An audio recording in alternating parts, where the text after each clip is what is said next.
Hey guys, S2W here with your DoubleU Overview, your weekly update to the top headline sneaker releases for the next 7 days.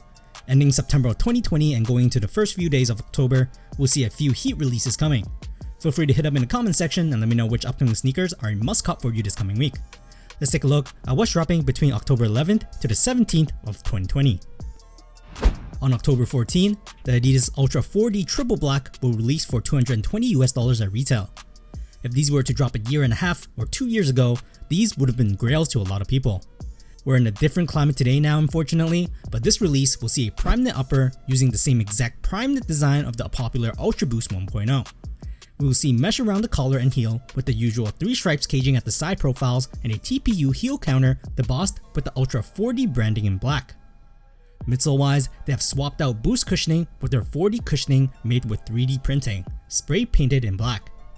If you missed out on the OG colorway, this second release will see a nice addition to your rotation. Just keep in mind the sole unit won't be squishy at all, at least not until you break the shoes in for a few months first. On the 15th, the Nike Kobe 5 Protro 5 rings will release for $180 at retail. Every Kobe release has been hyped up and difficult to get due to his recent passing at the beginning of the year, so these will be a really popular release as well.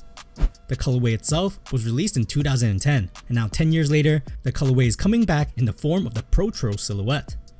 It was a colorway that's made to celebrate Kobe's 5th NBA championship, decorated by the purple to yellow gradient colorway with laser etched graphics that reads out 5 rings. The Nike swoosh is in yellow, as well as some of the letterings up front the toe box. Zoom cushioning is added to the sneakers for comfort and performance usage, while the midsole is also fading from purple to yellow, finished with a translucent outsole.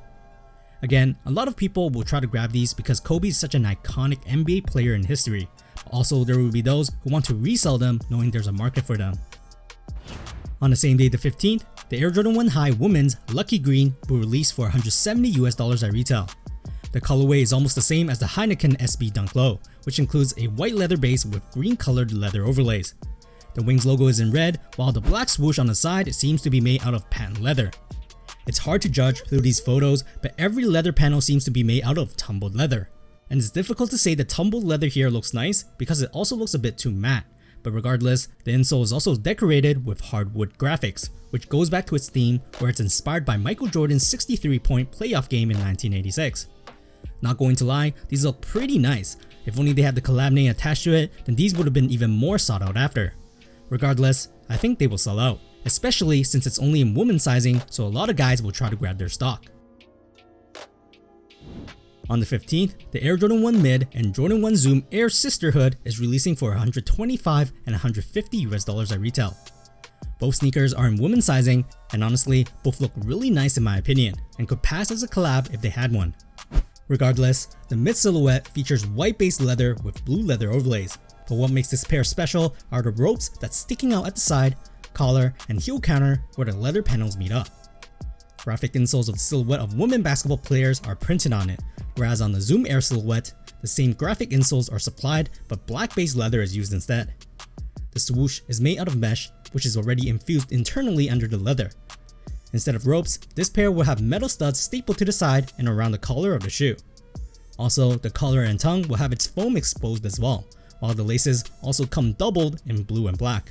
And like I said, both sneakers look great, and I think these will sell out even without a collaborative name attached to it, just because it actually looks unique than the stuff that's been releasing lately. On the 16th, the Union LA and Jordan collection is dropping again in North America globally, including the Jordan 4, Delta Mid, and Zoom 92 for $250, $160, and $150 at retail. The initial release happened when Union LA dropped them online and in store, whereas Europe already had their release. In case you don't know, the Jordan 4 model has a special folded down tongue that you can unstitch and make the tongue taller. The upper is made out of mesh, but suede overlays are around the shoe. It's essentially black until it splits into blue mesh around the collar and sock liner. Then we have the Delta Mid basketball sneaker where it's the same color scheme and made again with mesh and suede as well. The foam tongue is exposed and it will come with a yellow colored branded tongue tab for easier entry. The last model is the Zoom 92 in Guava Ice colorway, where it's made out of mesh and suede, with the most interesting feature seen at the sole unit where the air cushion forefront is visible to the naked eye. Personally, I think all 3 models are decent, but obviously the Jordan 4 will be the most popular one here. And lastly, on the 17th, the Nike SB Dunklow Crater will release for $100 at retail.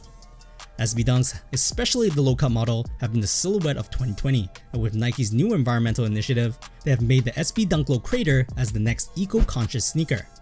The canvas upper to the leather overlays to the laces are all made out of recycled materials. The upper is speckled as well, coinciding with all the other recent Nike releases that involve earth-friendly constructions. The Nike swoosh branding at the side is also stitched rather than a traditional leather cut. The heel tab will be Nike branded and embroidered just like all the other SB Dunklows, and even the Zoom Air unit is reused TPU with Nike grind rubber pebbles infused into the sole unit.